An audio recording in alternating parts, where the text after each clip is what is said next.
ना ऊपर हुआ यार।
આપણે સ્વાગતનો પ્રોગ્રામ કરી દઈએ. આજે માઇક આવી જાય પછી આપણે પ્રવક્તાઓને સાંભળવાના છે.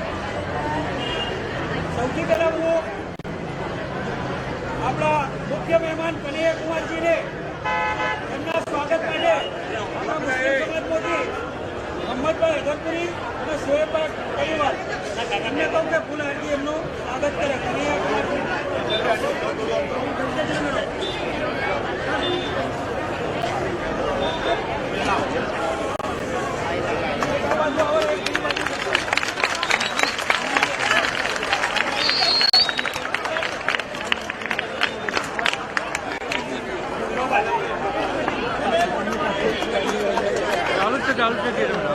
હવે અમારા સુરત સમાજમાંથી અપાસભાઈ મહેતા અને સાદિક અલી મહેતા આવ્યા તો આવજો.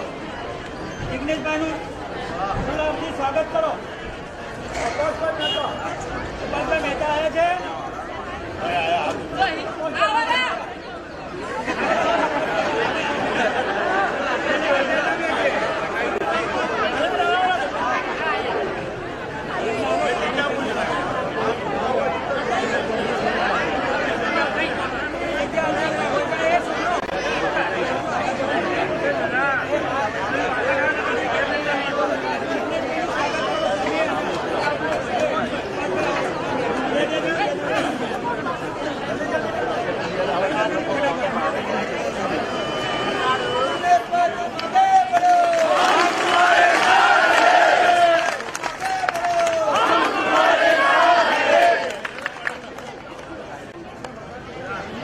હવે રાજસ્થાનથી ઝાપડી ગામની રાણીવાળા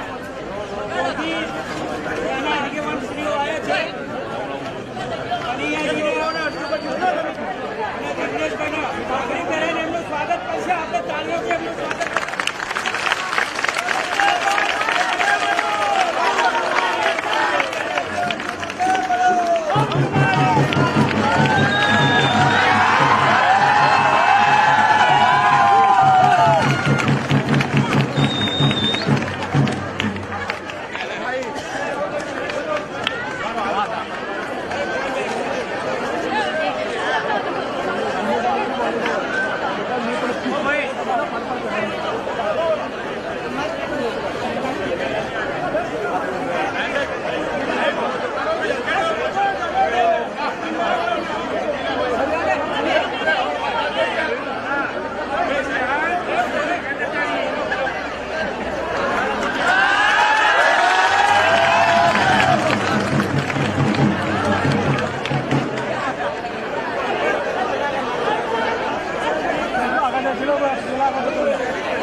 રાજપૂત સમાજમાંથી મોતીજી મોહનજી રાજપૂત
વતની મૂળ નિવાસી એવા જાગીરદાર આપણે આગેવાન કુંવર સાહેબ આવેલા છે.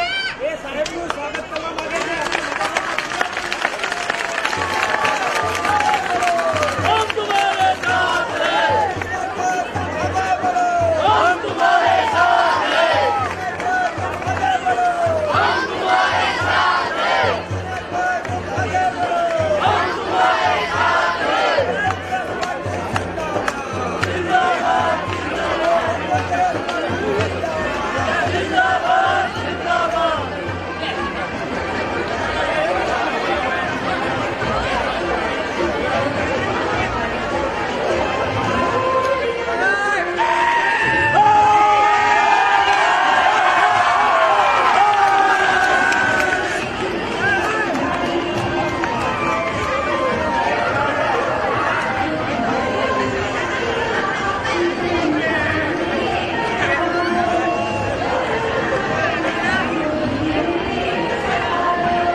હલો હલો ભાઈ, બધા સાથી શાંતિ રાખો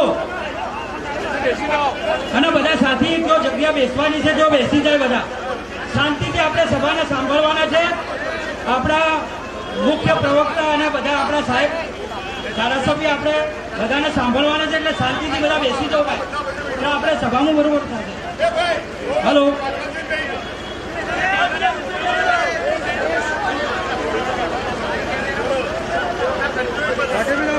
હવે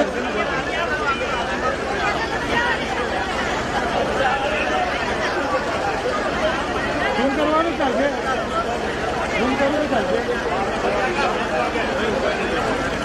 જગદીશ મેવાણી દેખાય છે ખબર છે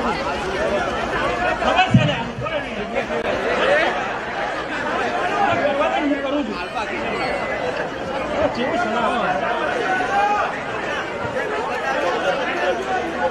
હલો ભાઈ, શાંતિ રાખો.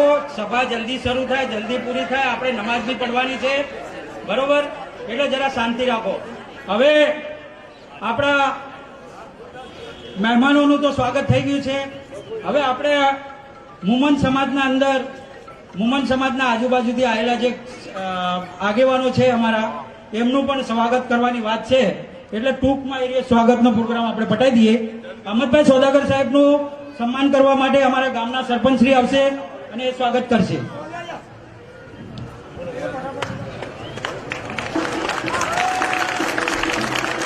પછી ઉસ્માનભાઈ મરેડિયાનું સ્વાગત કરશે અમારા કામરાજભાઈ ચૌધરી. ગામ વતી સ્વાગત થઈ રહ્યું છે. જે આખા વિસ્તારના અંદર જે એ લોકોએ મહેનત કરી છે, એ કોઈ પણ સમાજના હોય એમનું સ્વાગત જરૂરી છે. અબ્દુલ હમીદભાઈનું સ્વાગત કરશે સલીમભાઈ શેખ. જલ્દી જલ્દી ફટાફટ.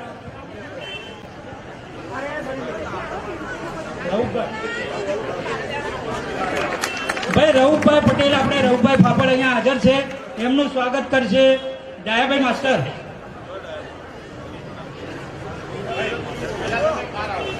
આ લોકોના સ્વાગતને આપણે બિરદાવીએ, કેમ કે આપણા આખા તાલુકાનું વાતાવરણ એમની મહેનત, મુંબઈથી આવીને જે મહેનત કરી છે એના અનુસંધાને આ બધું પરિણામ આપણે ભોગવી રહ્યા છીએ. બરોબર. પછી એક અમારા મજાદર ગામના એક જમાઈ છે જે અગાઉ ભાજપમાં હતા, હરિભાઈ મગરવાડિયા, તેઓ બી અહીંયા હાજર છે, અમારા ગામના જમાઈ છે. એ બી કનૈયાજીનું સ્વાગત કરવા માંગે છે. કનૈયાજીનું અને સાહેબનું બેનું સ્વાગત કરીએ. આપણે તાળીઓથી વધારીએ.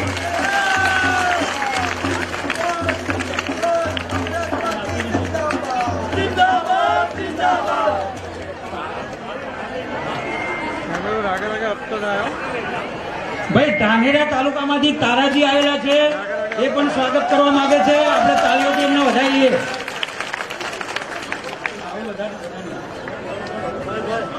ભાઈ હવે અમારે અહીંયા જિલ્લાના આગેવાનો બી છે, તાલુકાના આગેવાનો બી છે, જિલ્લાના પદાધિકારીઓ પણ બી છે, પણ હવે સમય સ્વાગતમાં જ ઘણો થાય છે, એટલે છૂટા ફૂલોથી અમે બધાનું સ્વાગત કરવા માંગીએ છીએ.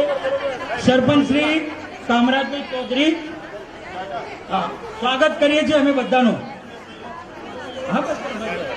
એટલે અમે આ છૂટા ફૂલોથી બધા આગેવાનોનું સ્વાગત કરીએ છીએ. જિલ્લામાંથી આવેલા, બહાર ગામથી આવેલી ટીમના બધા સભ્યો, એમનું છૂટા ફૂલોથી આવનાર પ્રજાનું બી કરીએ છીએ અમે સ્વાગત.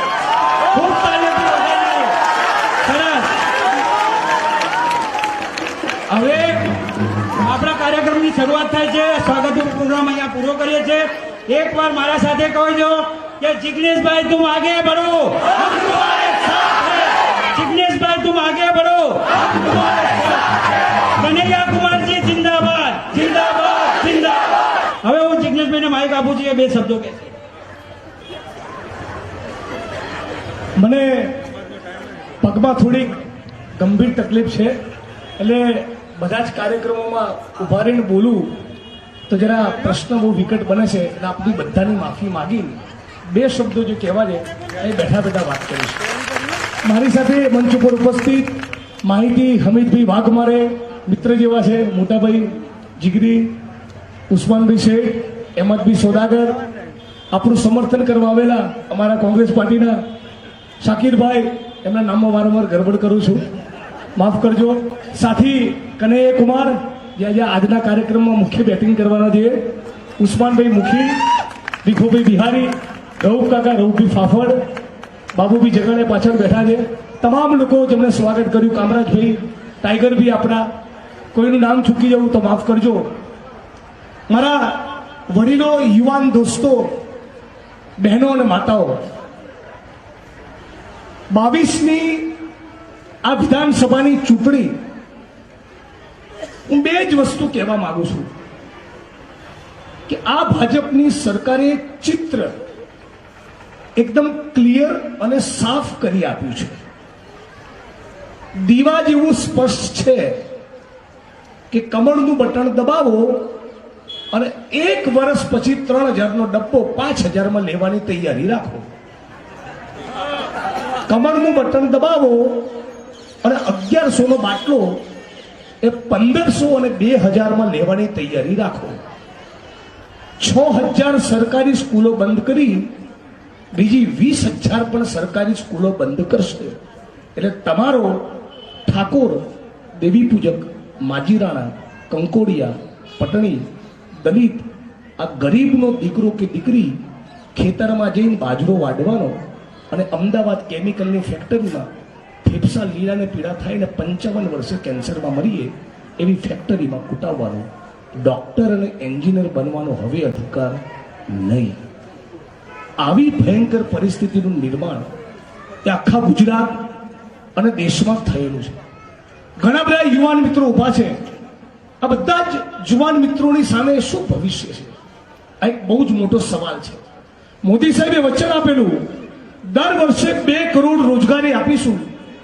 8 વર્ષ થયા, 16 કરોડ તો છોડો, એના 1% 16 લાખ લોકોને પણ રોજગારી આપી નથી.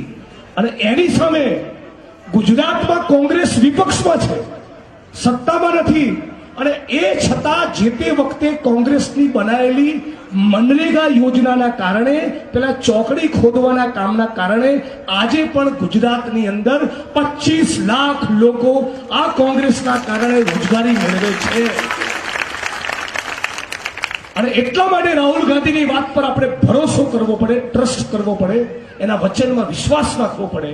જ્યારે કોંગ્રેસ પાર્ટીને રાહુલ ગાંધી કહે છે ઉડાડો ગુલાલ 8 તારીખે અને રંગે જંગે બનાવો ગાંધીનગરમાં સરકાર 2022માં, તો ગુજરાતના 10 લાખ યુવાનોને રોજગારી આપવામાં આવશે. ગુજરાતની અંદર 10 લાખ લોકોને.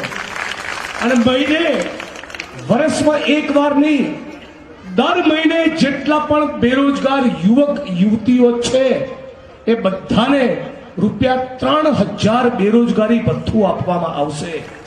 મજાદળના, બનાસકાંઠાના અને ગુજરાતના એક ખેડૂત અને પશુપાલકને 1 લીટર દૂધ ઉપર સબસિડી આપવામાં આવશે. 10 લાખ સુધીનો તમારો મેડિકલ વીમો ફ્રી.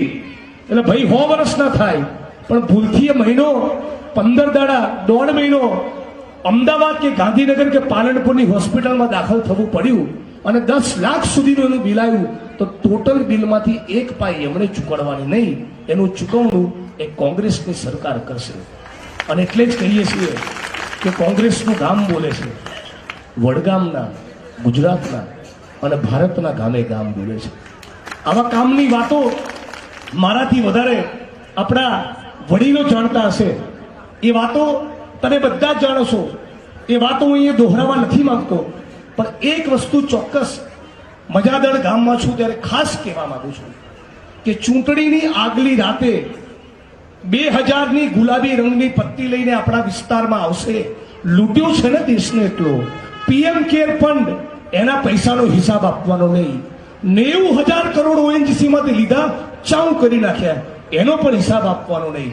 આરબીઆઈ માંથી, રિઝર્વ બેંકમાંથી 1,76,000 કરોડ ઉપાડ્યા, ક્યાં ગયા? જય શ્રી રામ. એટલે આ દેશને ભયંકર લૂંટ્યો છે. અને લૂંટીને જે પૈસો જમા કર્યો છે, તમારા ને મારા શ્રમમાંથી પેદા થયેલો આપણા ટેક્સનો પૈસો, એનો જ એક નાનકડો ટુકડો લઈને મજાદળના દલિત મોહલ્લામાં, મજાદળના દેવી પૂજક મોહલ્લામાં, મજાદળના ઠાકોર વાસમાં આવશે ને તમારે કહેવું પડશે કે ભાઈ ગરીબ છીએ, પરસેવો પાડીએ છીએ, કાળી મજૂરી કરીએ છીએ, 2 ટંકના રોટલા માટે તકલીફ પડે છે, 100 ચોરસ વાળા પ્લોટની અરજી કરીને ધક્કા કહીએ છીએ, પણ તમારા 2000ની નોટ ખાતર અમારી આબરૂ અને આત્મસન્માન દાવ ઉપર મૂકવાના નથી. આવું મારા મજાદરનો એક ગરીબ બોલતો થાય તો મને પાક્કો ભરોસો છે કે આપણે મોટી લીડથી છીએ. અને આ વખતે 8 તારીખે જ્યારે ચુકાદો આવશે ને, ત્યારે દોસ્તો અને મારા સાથીઓ, મારી બહેનો અને માતાઓ, જિગ્નેશભાઈના ભવિષ્યનો નહીં, તમારા દીકરા અને દીકરીના ભવિષ્યનો ફેસલો થવાનો છે. આ દેશ મોદી અને અમિત શાહની કોમવાદી રાજનીતિની દિશામાં આગળ વધશે કે શહીદ આઝમ ભગતસિંહ અને બાબા સાહેબ આંબેડકરના સપના પૂરા કરવાની દિશામાં આગળ વધશે? એ વાતનો નિર્ણય 8 તારીખે થવાનો છે. એટલે સાથીઓ, વધુ નથી કહેવું. મુસ્લિમ સમાજના આપણા ભાઈઓને અસરની નમાજનો પણ સમય થશે. એટલે આપ સૌ 5 તારીખે બપોરે 12 વાગ્યા પહેલા 1100નો ગેસનો બાટલો યાદ કરીને ગજાઈને 1 નંબર પર બટન દબાઈ દેજો. તો વધુ ન કહેતા સાથી કનૈયા કુમારને માઇક આપું. આપણે તો પાછા ફરી મળતા રહીશું. હું તો તમારા ઘરનો થઈ ગયો. ખૂબ ખૂબ આભાર. ભાઈ, અસરની નમાજનો ટાઈમ થઈ ગયો છે. અમારે ઇસ્લામ ધર્મમાં ઈમાન પછી નમાજનો પહેલો ઈમાનનો સ્તંભ છે, એટલે એની અગત્યતા એટલી બધી છે કે ઇસ્લામમાં બીજું કોઈ સ્થાન નથી. પણ આપ લોકોને સાંભળવા માટે અને બહારના મહેમાન આપણા કનૈયા કુમારજી, જે ભારત દેશમાં બધી જગ્યાએ તેજાબી ભાષણ કરવાવાળા પ્રવક્તા છે, એમને સાંભળવા માટે નમાજ જેવી ઇબાદત નબી આગળ પાછળ કરી છે. એ આપ સર્વેનો આભાર માનીએ છીએ. અને મતલબ કે એ આપના તરફી સહકાર અને પ્રેમનો ભાવ છે, એટલું કહીને હું કનૈયાજીને માઇક આપું છું.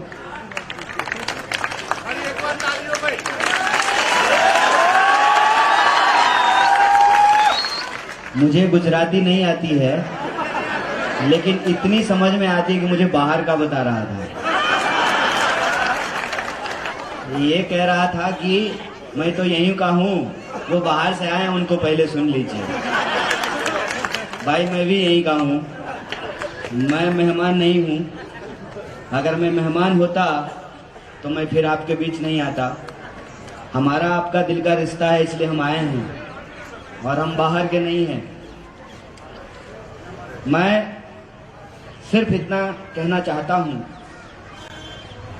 कि आप सब लोग जहां तक हमारी आवाज पहुंच रही है, मजादर गांव के सभी आदरणीय बुजुर्गों का, नौजवान दोस्तों का, माताओं बहनों का, प्यारे बच्चों का, मेहनत करने वाले, मजदूरी करने वाले, किसानी करने वाले, धंधा करने वाले, नौकरी करने वाले, अपने खून पसीने की कमाई से अपने परिवार का भरण पोषण करने वाले आप तमाम मेहनतकश आवाम का, एक एक इंसान का क्रांतिकारी इस्तकबाल करता हूं। आपका हार्दिक अभिनंदन करता हूं।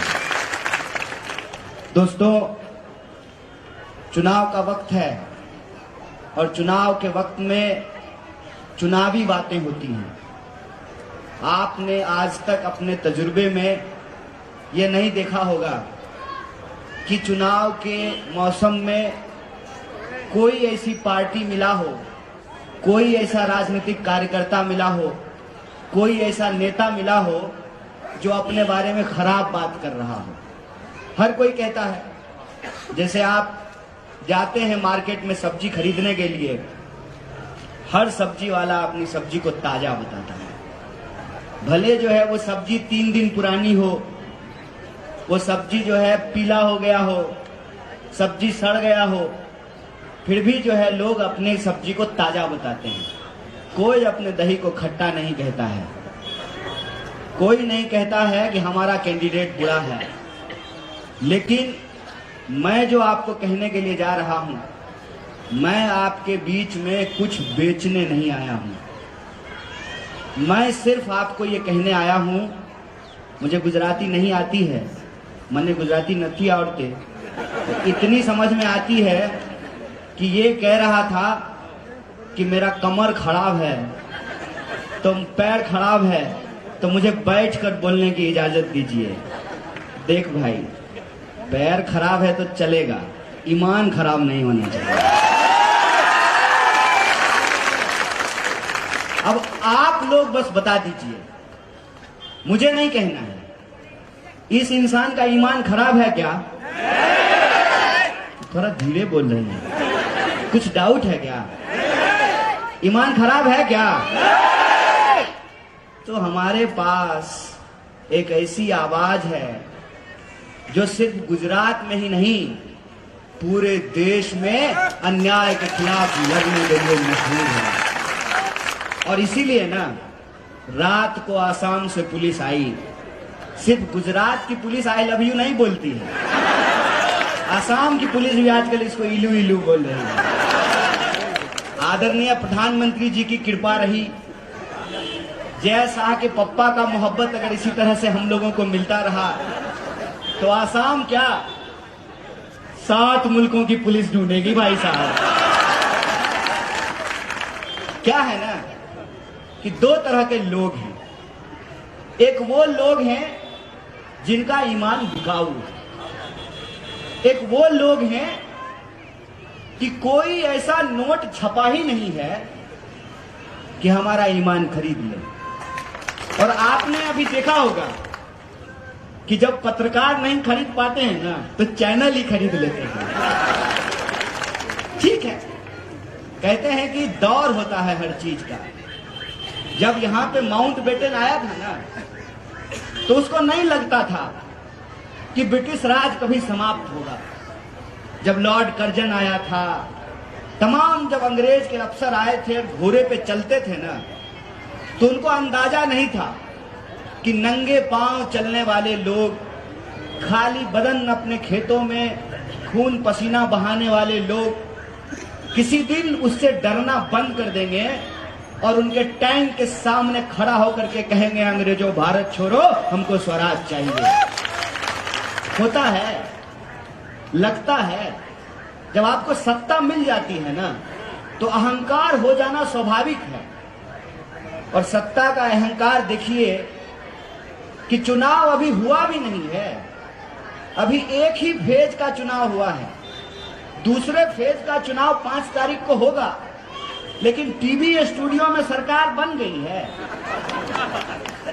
जैसा का पप्पा जो है घूम घूम करके मंत्रिमंडल बांट रहा है। जिस भी एमएलए के प्रचार में जाता है कहता है गुजरात के मेरे भाइयों बहनों इसको एमएलए बना दीजिए, हम इसको मंत्री बना देंगे।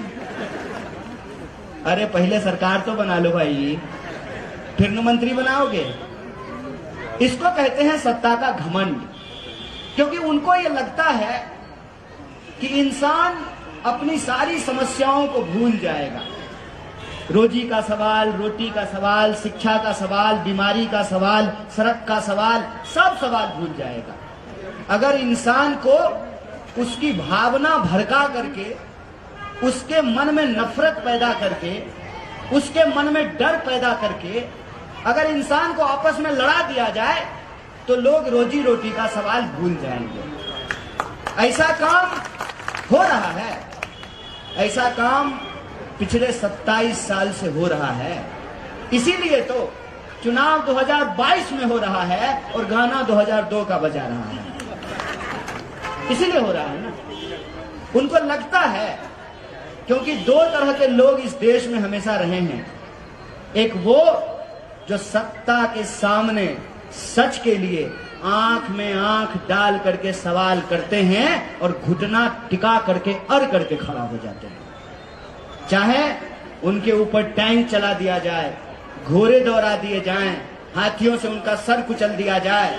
और आजकल तो हम लोग साइंटिफिक टेक्नोलॉजिकल रेवोल्यूशन में जीते हैं ना, तो आजकल नकली वीडियो बना करके लोगों को जेलों में ठूस दिया जाता है। ये होता आया है। लेकिन दूसरे वो लोग भी होते हैं जो सत्ता के साथ चाय पे चर्चा करने लगते हैं। आजादी के आंदोलन के दौरान भी 2 तरह के लोग थे।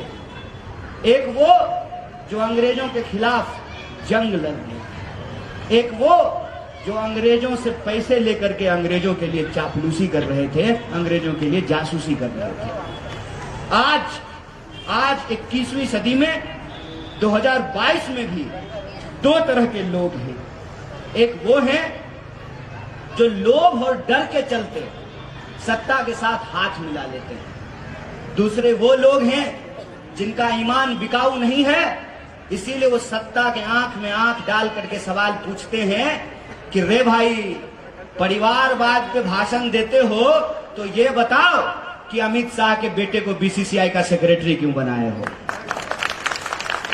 ये बताओ कि 45 साल में देश में सबसे ज्यादा बेकारी क्यों है? ये बताओ कि 22 बार गुजरात के अंदर प्रश्न पत्र लीक क्यों हुआ है? ये बताओ कि जब देश में महामारी फैली हुई थी तो अहमदाबाद के सिविल अस्पताल में लोगों को ऑक्सीजन सिलेंडर क्यों नहीं मिल रहा था? ये बताओ कि किसानों को क्यों आत्महत्या करनी पड़ती है, क्यों उनके फसल का दाम नहीं मिलता है? ये बताओ कि नोटबंदी करने के बाद आपने वादा किया था कि भ्रष्टाचार रुक जाएगा, भ्रष्टाचारियों को पकड़ा जाएगा, सरकार जब आएगी तो काला धन आएगा, सबके खाते में 15 लाख पहुंचाया जाएगा। कितने लोगों के खाते में 15 लाख पहुंचाए? भाजपा का लोग आपसे वोट मांगने के लिए आए तो उसको बुलाइए, आ जाओ बैठो, थोड़ा हम भी चाय पे चर्चा कर लेते हैं। उसको कहिए कि हमारे खाते में 15 लाख रुपया नहीं आया है, तुम्हारे खाते में अगर 15 लाख आया है तो हम तुमको वोट देने के लिए तैयार हैं। खाओ मां का कसम और बताओ कि 15 लाख आया है कि नहीं खाया। पूछिए कि क्यों महंगाई बढ़ रही है। एक मैडम है स्मृति ईरानी, मैं चाहता हूं कि बुरा दिन फिर से आ जाए, 400 रुपए में सिलेंडर मिलने लगे और सिलेंडर लेकर के स्मृति ईरानी अहमदाबाद की सड़कों पे प्रदर्शन करना शुरू कर दें। 1000 का सिलेंडर मिल रहा है और स्मृति ईरानी जी प्रदर्शन नहीं कर रहे हैं, राहुल गांधी को ढूंढ रहे हैं। एक बात याद रखिएगा, और हमको सत्ता की चापलूसी करनी नहीं आती है। अगर सत्ता की चापलूसी करनी होती ना तो हमारे साथ बहुत सारे लड़ने वाले लोग हैं, आज यहां नहीं बैठे हुए हैं, वहां आई लव यू बोल रहे हैं। तो मैं आपको ये दावे के साथ कह रहा हूं कि देश में अगर सबसे आखिरी व्यक्ति कोई होगा ना, आखिरी व्यक्ति जो भाजपा के साथ झुकेगा नहीं, भाजपा से डरेगा नहीं, आंख में आंख डाल करके इस देश के लोगों के लिए लड़ता रहेगा, उस व्यक्ति का नाम राहुल गांधी है। इस बात को याद रखिएगा कि देश तब भी गांधी के साथ चला था, अंग्रेजों के सामने तब भी गांधी डट करके लड़ा था, और आज भी देश को गांधी के साथ चलना पड़ेगा, गांधी के साथ मिलकर के लड़ना पड़ेगा। इस बात को याद रखिएगा, क्योंकि यह देश कभी भी उस विचार को स्वीकार नहीं कर सकता है जो इंसान को लड़ाता है।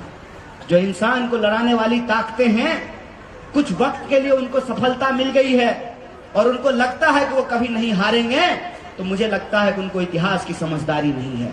इतिहास ये है कि इस देश के भीतर जो भी लोग रहे हैं आपस में मिलजुल कर रहने की वकालत किए हैं। आपको सुनकर के आश्चर्य होगा, राम जी की निकली सवारी, राम जी की लीला है न्यारी, इस गाने को मोहम्मद रफी ने गाया था। ये इस देश का इतिहास है कि हम कौन हैं और आप कौन हैं, इसको अलग नहीं किया जा सकता है। और इंसान की हकीकत यह है कि हमको भी मच्छर काटता है ना डेंगू का, मेरा नाम कन्हैया है और माथे पे तिलक है, तो हमको भी डेंगू ही होता है। और अकरम को भी अगर डेंगू का मच्छर काटेगा ना तो उसको भी डेंगू ही होता है। हकीकत यह है कि कन्हैया भी पेट्रोल खरीदने जाता है तो 100 में मिलता है, और अब्दुल भी पेट्रोल खरीदने जाएगा तो 100 में ही मिलता है। कांग्रेस के कार्यकर्ता भी महंगाई के चलते 1100 रुपए का बाटला खरीद रहे हैं और वाजपेयी भी 1100 का बाटला खरीद रहे हैं। ये सच्चाई ऐसी है, ये दर्द ऐसा है जो इंसान को बांट नहीं सकता है, क्योंकि ये दर्द बराबरी का है। तो हमको विचार करना पड़ेगा कि जो मसले हम सबके हैं, उन मसलों को पीछे क्यों धकेल दिया गया है। उन मसलों को पीछे इसलिए धकेल दिया गया है कि विकास का पजामा फट गया है। विकास बिल्कुल नंगा होकर के अहमदाबाद के रेड सिग्नल पे आपको भटकता हुआ दिख जाएगा। जो ही आप रिवर फ्रंट से आगे बढ़ेंगे, विकास आपको नजर ही नहीं आएगा। सारा विकास सूरत, अहमदाबाद, राजकोट के आखिरी रेड लाइट पे आकर के रुक जाता है। ये जो विकास की हकीकत है, इस हकीकत के बारे में जो सरकार में बैठे हुए हैं उनको मालूम है। उनको मालूम है कि 27 साल में उन्होंने कोई ऐसा काम नहीं किया है जिसको दिखा करके वो वोट मांग सकें। इसीलिए उनके पास एक पुराना नुस्खा है जो अंग्रेज जाते जाते उनको कान में सिखा करके गए थे, फूट डालो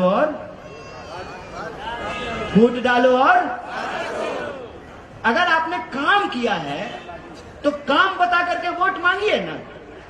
और आपने अगर काम किया है, भोपा भाई ने अगर भोपा भाई ने काम किया है तो दूसरे राज्य के मुख्यमंत्री से यहां बुला करके प्रचार करवाने की क्या जरूरत है। भाजपा के पास अगर ऑलरेडी अक्षय कुमार हैं, आदरणीय प्रधानमंत्री मोदी जी, तो असरानी से प्रचार करवाने का क्या जरूरत है। कोई बिहार से आके, असम से आके, दिल्ली से आके, हैदराबाद के से आकर के गुजरात की महान जनता को क्या सिखाएगा जिस भूमि पे महात्मा गांधी और सरदार वल्लभ भाई पटेल पैदा हुए। आप बताइए इसकी क्या जरूरत है। इसकी जरूरत इसलिए पड़ रही है कि उनको मालूम है कि उन्होंने कोई काम नहीं किया है। वो क्या कर रहे हैं ना, एक तरफ टीवी से माहौल बना रहे हैं, दूसरी तरफ प्रचार करके माहौल बना रहे हैं। तो प्रचार का एक गणित आप समझ लीजिए, बार बार टीवी में जो आपको चीज दिखाई जाती है जरूरी नहीं है कि वो सही होता है। बार बार हर गाने के बाद, हर न्यूज के बाद, हर फिल्म चलता है तो हर ब्रेक में आपको ये दिखाया जाता है कि फेयर एंड लवली लगाने से मुंह गोरा होता है। अम्मा, किसी का गोरा हुआ है? लेकिन खरीद रहे हैं ना अपने पैसा से, अब भोरे सांझ लगा भी रहे हैं, फिर भी गोरा नहीं हो रहा। तो एक तरफ आपको टीवी पे दिखाया जाएगा कि भाजपा की सरकार बन गई, दूसरी तरफ जब आप पेट्रोल खरीदने के लिए जाइएगा तो वहां पर थैंक यू का एक पोस्टर लगा रहेगा, प्रधानमंत्री जी का हंसता हुआ नूरानी चेहरा। आहा, क्या नूर टपकता है। मतलब आप इसको समझिए कि अंग्रेजों से लड़ने के लिए महात्मा गांधी इसी गुजरात के थे, वो कस्तूरबा को साथ लेकर के चल रहे थे। इनको देश बदलने के लिए बेन को छोड़ देना पड़ा। नहीं, क्या संयोग है भाई। मेरा नाम कन्हैया है और उनका नाम यशोदा है। कहते हैं ना, इतिहास में कुछ संयोग बहुत मजेदार होता है। उनका हंसता हुआ नूरानी चेहरा आप देखेंगे तो उस पर लिखा रहेगा, थैंक यू मोदी जी, आपने हमको फ्री वैक्सीन दिया है। कैसे दिया है?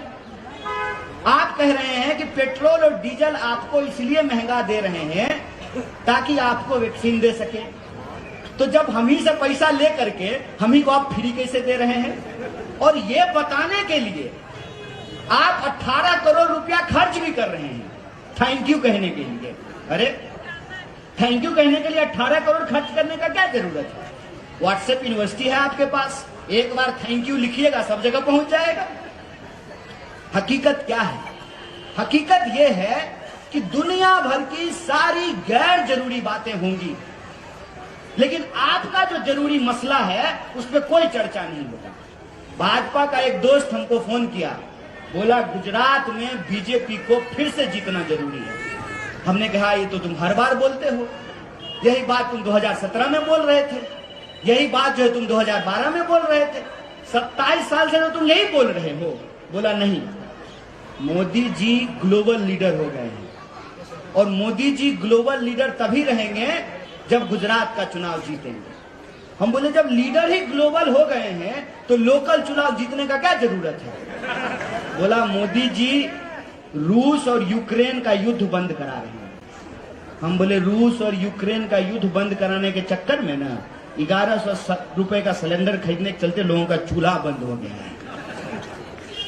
और मैं आपको बता दूं कि गुजरात का चुनाव आप लोगों को एक जहीन फैसला लेना है। जहीन फैसला इसलिए लेना है कि यहां पे लोकतंत्र का मजाक बना दिया गया है। मजाक ऐसे बना दिया गया है कि सबसे पहले आनंदीबेन पटेल चीफ मिनिस्टर थी कि नहीं थी? थी ना? तो अब यह बताइए कि वो अच्छा काम की कि बुरा काम की? अगर वो अच्छा काम की तो उनको चीफ मिनिस्टर के पोस्ट से क्यों हटा दिया? अगर बुरा काम की तो उनको राज्यपाल किस बिना पे बना दिया? सोच के देखिए, सोच के देखिए मन में। फिर रूपानी साहब को लेके आए। रूपानी साहब अच्छा काम किए कि बुरा काम किए? अगर अच्छा काम किए तो क्यों हटा दिया? अगर बुरा काम किए तो सिर्फ एमएलए का टिकट क्यों काटा? भाजपा से क्यों नहीं निकाल दिया? फिर आए हैं भूपेंद्र भाई। भूपेंद्र भाई को देखते तो सचमुच हमको बहुत दया आती है। पता है क्यों? बहुत सच्चे इंसान हैं, बहुत विनम्र और अच्छे लोग हैं। भूपेंद्र भाई को खुद नहीं पता था सुबह में कि दोपहर में चीफ मिनिस्टर बन जाएंगे। और ना वो जब जाते हैं ना तो एसपीजी भी उनको धक्का दे देता है और प्रधानमंत्री तो बिल्कुल आसपास नहीं आने देते हैं। वहां भी कार से साइड कर दिया है। मुझे दिख नहीं रहा है भाजपा का पोस्टर, ने तो आपको दिखा देता। पोस्टर में भी उनको साइड कर दिया है।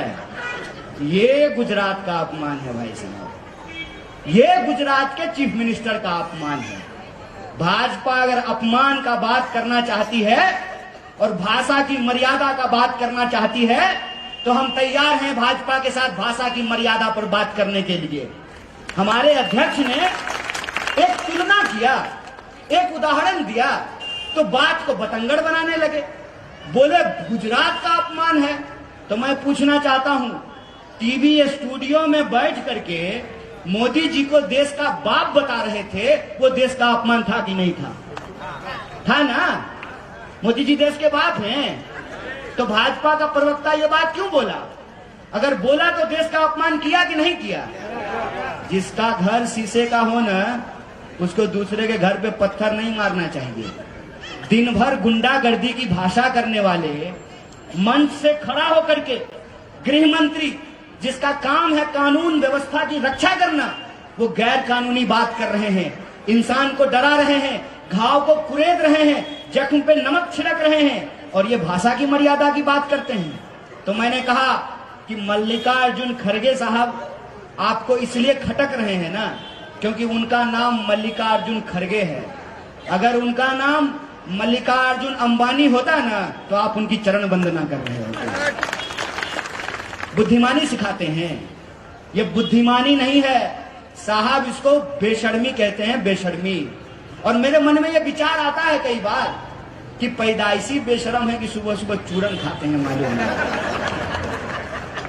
वोट देता है लोग किस उम्मीद में, टैक्स देता है लोग किस उम्मीद में कि सरकार जनता के समस्याओं से उसको निजात दिलाएगी। रोजी का सवाल, रोजगार का सवाल, किसानी का सवाल, मजदूरों का सवाल, महिला सुरक्षा का सवाल, बिजली का सवाल, पानी का सवाल, इन मसलों को हल करेगी। संविधान ने जो हमको बराबरी का अधिकार दिया, उस बराबरी के अधिकार का ही नतीजा है साहब कि ये जो कुर्सी लगा के बैठे हैं ना महानुभाव साहब, इनका भी वोट एक है और नीचे में जो आप लोग दरी बिछा करके बैठे हैं आपका भी वोट एक है। ये डॉक्टर बाबा साहब भीमराव अंबेडकर के संविधान की ताकत है कि हेलीकॉप्टर पर उड़ने वाला का भी वोट एक है और पैदल चलने वाला का भी वोट एक है। अंबानी साहब का भी वोट एक है और उनके घर में सफाई का काम करने वाले स्वीपर का वोट भी एक है।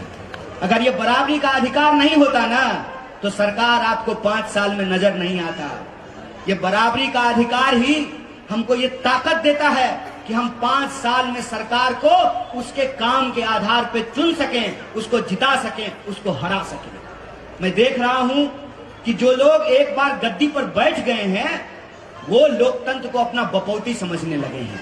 इसीलिए आप तमाम माताओं बहनों से यह अपील करना चाहता हूं, जिन लोगों को हमने गद्दी पे बिठाया है उनको ये याद दिलाने की जरूरत है कि अगर हम गद्दी पे बिठा सकते हैं तो कान पकड़ करके नीचे भी उतार सकते हैं। लोकतंत्र के साथ मजाक करना बंद करो और ये बताओ कि क्यों गुजरात में सबसे महंगी बिजली मिल रही है। ये बताओ कि जिन लोगों को कोरोना में अपनी जान गंवानी पड़ी उनको 4 लाख का मुआवजा क्यों नहीं दिया गया। ये बताओ कि अगर हम टैक्स दे रहे हैं तो हमको बदले में ऑक्सीजन का सिलेंडर क्यों नहीं मिल रहा है। ये बताओ कि हमारे बच्चे बड़ी मुश्किल से तालीम हासिल करते हैं, शिक्षा हासिल करते हैं, पेट काट करके माँ बाप अपने बच्चों को पढ़ाते हैं, इंजीनियरिंग करते हैं, MBA करते हैं, कॉमर्स की पढ़ाई करते हैं और जब एग्जाम देने जाते हैं तो प्रश्न पत्र लीक हो जाता है। ये बताओ कि इस बढ़ती हुई बेरोजगारी के लिए कौन जिम्मेवार है। ये बताओ कि इस बढ़ती हुई महंगाई के लिए कौन जवाब है। इन सवालों का जवाब हमको तय करना पड़ेगा, इन सवालों की जवाबदेही हमको तय करनी पड़ेगी। इसीलिए मैं कहता हूं कि गुजरात में सिर्फ 2 तरह का वोट है। एक वोट वो है जो गुजरात में चल रहा है ना वही चलता रहेगा। दूसरा वोट वो है जो इस बात को समझता है कि हमारे नाम पर किस तरीके से धोखाधड़ी की जा रही है, जो ये समझता है कि जो चल रहा है उसको रोकना जरूरी है। अगर उसको नहीं रोका गया तो लोकतंत्र को अपनी बपौती समझने वाले लोग लोकतंत्र का गला घोंट देंगे और ये जो परिवर्तन करने वाले लोग हैं उनको एक मुश्त होकर निर्णय लेने की जरूरत है। मैं बार बार कहता हूं, एक पत्रकार ने हमको पूछा कि क्या होगा गुजरात के चुनाव में। हमने कहा कि गुजरात के चुनाव में सिर्फ 2 चीज हो सकता है। गुजरात के चुनाव में तीसरा कुछ नहीं होगा। गुजरात के चुनाव में या तो 27 साल से जो चल रहा है वही 5 साल और चलेगा, अन्यथा दूसरा चीज ये होगा जो 27 साल में चल रहा है उस पे विराम लगेगी और गुजरात में परिवर्तन होगा। गुजरात में ये होने जा रहा है। और ये जो 2 लोग हैं ये 2 तरह के सोच के लोग हैं। एक सोच वो है जो ये कहता है कि मोरबी में जो घटना हुई उस घटना के लिए सरकार की कोई जवाबदेही नहीं। एक वो लोग हैं, एक उस सोच के लोग हैं। दूसरे वो लोग हैं जिनको लगता है कि मोरबी में जो घटना हुई उसमें सरकार की लापरवाही है और ये जो सरकार की कोई जवाबदेही और सरकार की लापरवाही मानने वाले जो 2 सोच हैं उनको फैसला लेने की जरूरत है। और आप जानते हैं जो हर हाल में सरकार की कोई जवाबदेही नहीं मानते हैं वो लोग इकट्ठा हैं और एकजुट हैं। चाहे कुछ हो जाए, वो जानबूझ करके सोने का नाटक कर रहे हैं, इसीलिए आप उनको जगा नहीं सकते हैं। लेकिन जिनको लगता है कि सरकार की लापरवाही है और सरकार की लापरवाही का ही नतीजा है कि चौकीदार को जेल में डाल दिया है और चोर को भगा दिया है, ये जो लापरवाही है, इस लापरवाही का हिसाब हमको लेना पड़ेगा। और अगर आप हिसाब लेना चाहते हैं तो एक बात याद रखिएगा, लोकतंत्र में सिर्फ वोट दे देने से सरकारें नहीं बच पा रही हैं। मैं आपको दो उदाहरण देना चाहता हूं। एक तो आप अपने दिमाग से यह बात निकाल दीजिए कि भारतीय जनता पार्टी को भारतीय राष्ट्रीय कांग्रेस के अलावा कोई दूसरी पार्टी हरा सकती है, और ये बात मैं आपको उदाहरण के साथ बता सकता हूं। एक पार्टी अभी आई है जो भाजपा के सामने परिवर्तन की बात कर रही है, उसका इतिहास मैं आपको बता देता हूं। वो पार्टी जिस आंदोलन से पैदा हुई वो आंदोलन कांग्रेस के खिलाफ था। उस पार्टी ने दिल्ली में सरकार बनाई कांग्रेस को हरा करके, उस पार्टी ने पंजाब में सरकार बनाई कांग्रेस को हरा करके। भाजपा को अगर कोई हरा पाता है तो उस पार्टी का नाम भारतीय राष्ट्रीय कांग्रेस है, इस बात को याद रखिएगा। चुनाव हुए राजस्थान में, भाजपा को कांग्रेस ने हराया। छत्तीसगढ़ में चुनाव हुआ, भाजपा को कांग्रेस ने हराया। मध्य प्रदेश में चुनाव हुआ, भाजपा को कांग्रेस ने हराया। लेकिन मध्य प्रदेश के चुनाव में और छत्तीसगढ़ के चुनाव में क्या फर्क है? मध्य प्रदेश में जो चुनाव हुआ वहां लोगों को चुनने में दुविधा हो गई, और जब मन में दुविधा हो जाए ना, मन में शंका हो जाए, तो जब आप सड़क पार करते हुए मन में दुविधा पैदा करते हैं तो एक्सीडेंट हो जाता है। उसका नतीजा यह हुआ कि बीजेपी और कांग्रेस का वोट लगभग बराबर था, सीट लगभग बराबर था। नतीजा क्या हुआ? मोटा भाई सूटकेस लेके पहुंच गया। और छत्तीसगढ़ में भाजपा और कांग्रेस के जीत में एक बड़ा अंतर था। नतीजा क्या हुआ? मोटा भाई का सूटकेस वहां पे कुछ नहीं कर पाया। ये बात मैं आपको क्यों कह रहा हूं? अगर आप परिवर्तन चाहते हैं तब तो आपके पास भारतीय राष्ट्रीय कांग्रेस का विकल्प है। अगर जो 27 साल से गुजरात में चल रहा है उससे आप खुश हैं तब तो कोई बात ही नहीं है। इस बार तब आप गुजरात की सरकार नहीं चुनेंगे, तब आप इंटरनेशनल प्राइम मिनिस्टर का चुनाव करने जा रहे हैं, क्योंकि चीफ मिनिस्टर कौन होगा ये आपको भी नहीं पता है। गुजरात का चीफ मिनिस्टर कौन होगा ये कोई नहीं जानता है। हो सकता है मोटा भाई अपने बेटा को ही चीफ मिनिस्टर बना दे, कौन जानता है। अगर आपको अपने मुद्दों पे बात करनी है, अगर आपको अपने लिए विकल्प चुनना है तो वो विकल्प का नाम भारतीय राष्ट्रीय कांग्रेस है।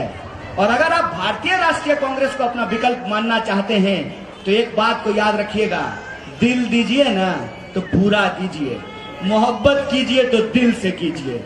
अगर समर्थन देना है तो ऐसा समर्थन कीजिए कि दमदार समर्थन दीजिए, दमदार बहुमत दीजिए। ये अपील मैं आप लोगों से करने के लिए आया हूं। और अगर आप दमदार बहुमत देने के लिए तैयार हैं तो एक बात को याद रखिएगा, हमारे देश में एक यात्रा चल रही है, उस यात्रा का नाम है भारत जोड़ो यात्रा। और भारत जोड़ो यात्रा का लक्ष्य ये है कि हम चाहते हैं कि नफरत की राजनीति रुके, हम चाहते हैं कि नफरत की राजनीति पे विराम लगे, हम चाहते हैं कि नफरत को हरा करके मोहब्बत को जिताया जाए और जनता के जो बुनियादी सवाल हैं, रोजी रोटी, कपड़ा, मकान, शिक्षा, स्वास्थ्य, सड़क, बिजली, पानी, उसको राजनीति के केंद्र में लाया जाए।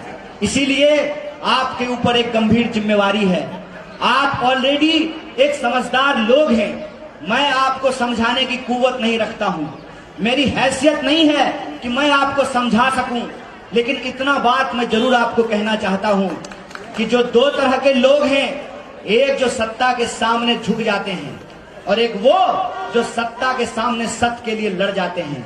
आपने एक ऐसे व्यक्ति का चुनाव किया है जो इस देश में सत्य की आवाज है, न्याय की आवाज है, जिसका नाम जिग्नेश मेवानी है। और वो उस लड़ाई को धार देने के लिए, राहुल गांधी के उस संघर्ष को मजबूती देने के लिए भारतीय राष्ट्रीय कांग्रेस में शामिल हुए हैं। 2017 की तरह वो अपक्ष का चुनाव नहीं लड़ रहे हैं, वो भारतीय राष्ट्रीय कांग्रेस के चुनाव चिन्ह पर चुनाव लड़ रहे हैं। भारतीय राष्ट्रीय कांग्रेस के गुजरात प्रदेश के वर्किंग प्रेसिडेंट हैं। फर्ज कीजिए, सिर्फ फर्ज कीजिएगा अपने दिमाग में इस बात को। इसीलिए मैं कहता हूं कि बडगाम की जनता को एक गंभीर निर्णय लेना है। फर्ज कीजिए कि जो लोग इस संघर्ष से गद्दारी करके गए हैं, जो लोग इस संघर्ष से बेईमानी करके गए हैं, वो चुनाव जीत जाएं, और जो इस संघर्ष को मजबूती देने के लिए भारतीय राष्ट्रीय कांग्रेस का राहुल गांधी का हाथ थामे हैं, वो चुनाव हार जाएं, तो पूरे देश में क्या संदेश आ जाएगा। आप चाहते हैं कि बडगाम के लोगों की सियासी समझ पे सवाल उठाया जाए, आपको ये नागवार गुजरेगा। इसीलिए मैं आपसे कहता हूं कि 2017 में जो फैसला आपने लिया है, 2022 में भी आपको ये फैसला दोहराना होगा। तो क्या सत्य के लिए 2007 के उस फैसले को, 17 के फैसले को आप दोहराने के लिए तैयार हैं? नहीं, आवाज नहीं आई है। डर गए क्या अमित शाह से? डर गए क्या? डरने का नहीं, देश किसी के बाप का नहीं है, याद रखना है। यह देश जितना पैसे वालों का है, जितना बंदूक वालों का है, उतना ही हमारा है। इस बात को याद रखना है। इस बात को याद रखना है कि हमारे पुरखों ने जान गवा करके ये आजादी हमको दिलाई है। इस आजाद देश में, आजाद मुल्क में हमारी आजाद आवाज को कोई चुप नहीं करा सकता है। तो बोलिए, आप 2017 में जो निर्णय लिए थे, वही निर्णय 2022 में दोहराने के लिए तैयार हैं? लड़ाई की आवाज को, संघर्ष की आवाज को मजबूती देने के लिए तैयार हैं? अगर तैयार है ना, तो फिर ऐसे काम नहीं चलेगा। ये चुनाव फिर एक व्यक्ति का चुनाव नहीं है। ये चुनाव फिर एक पार्टी का चुनाव नहीं है। ये चुनाव ईमान और बेईमान के बीच है। इस बात को याद रखिएगा। इस चुनाव में फिर आपको ऐसे नहीं हिस्सा लेना है कि वोट दे दिए, बात खत्म। अपना तो वोट देना ही होगा। घर घर घूम करके आपको वोट कराना होगा। क्या जी नौजवान लोग, ऐसा होगा? रिकॉर्ड तोड़ेगा, टूटेगा? अगर आप रिकॉर्ड तोड़ने के लिए तैयार हैं, तो याद रखिएगा, आने वाली 8 तारीख को गांधीनगर हम भी गुलाल उड़ाने के लिए तैयार हैं। इसी आशा और उम्मीद के साथ कि परिवर्तन होगा, मैं अपनी बात को खत्म करना चाहता हूं। शुक्रिया। इनकलाब जिंदाबाद। जय हिंद, जय गुजरात।